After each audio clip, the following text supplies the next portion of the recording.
r/NoSleep. Posted by u/Dust of Cosmos. The Midnight Railroad. Sometimes, nostalgia can be dangerous.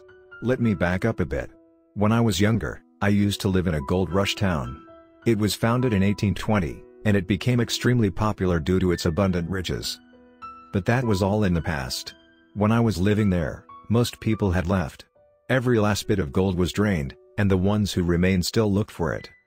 Of course, being pretty far away from other cities, we had our share of tales, ones of haunted mine shafts, abandoned houses with dead bodies, and much more. Even if you weren't that into scary stories, you definitely heard of the midnight train, which went through the town on the rails that cut right through it. Legend says that at exactly 12:15 a.m., a train would pass through, looking for passengers. When I learned of this, I told my parents. They laughed it off as just an urban legend, but in the night, I'd always see them hurriedly closing the blinds, afraid that something would be out there. A few years later, my friends and I decided to test this out for ourselves, and wait for it. It felt like forever, and almost all of them chickened out. The only ones left were me and this little boy named William.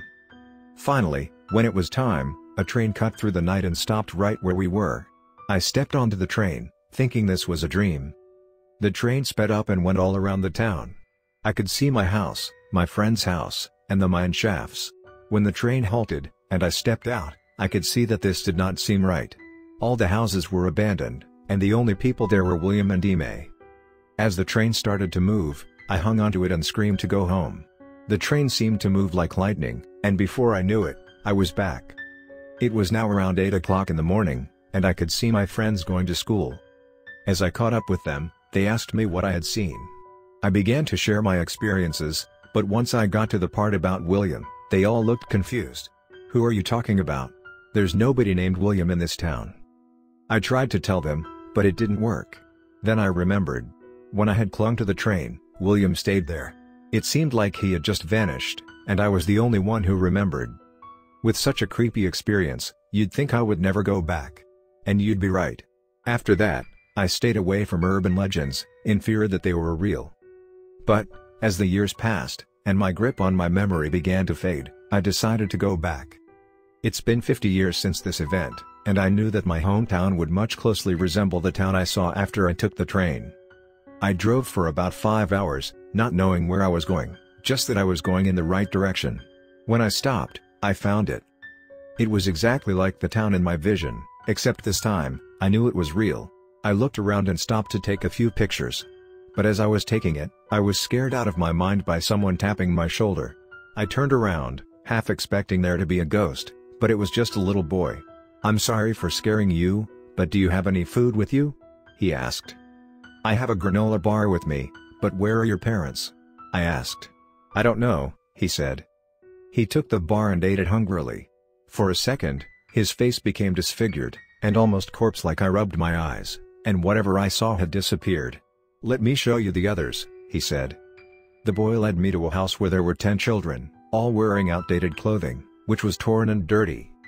"How long have you been living here?" I asked. "Just a few weeks," said the boy. What he said felt a bit off, like it wasn't true. But it had to be true, otherwise, he would have been much more hungry. These children didn't look starving at all. "How did you get here?"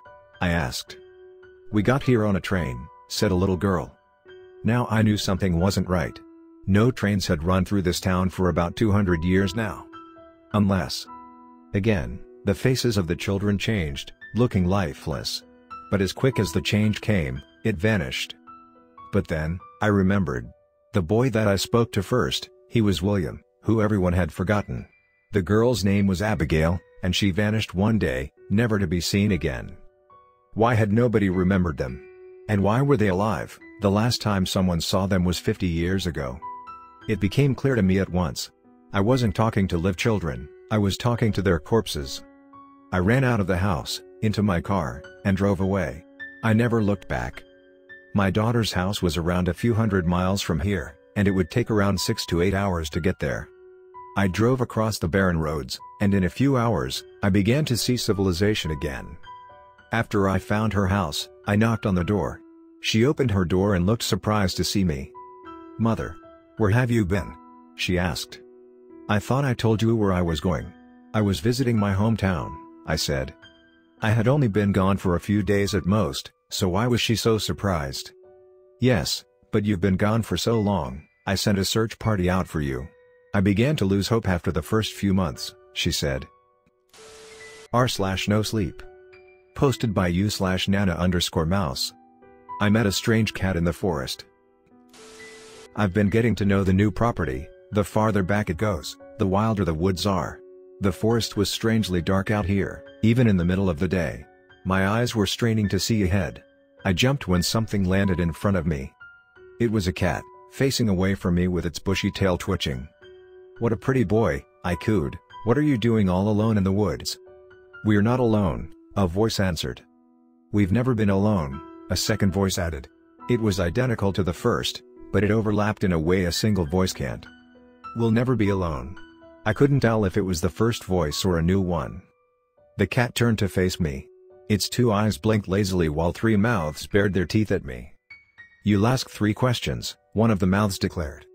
"Each of us can answer one," another mouth elaborated. "We didn't count your first," the third mouth assured me.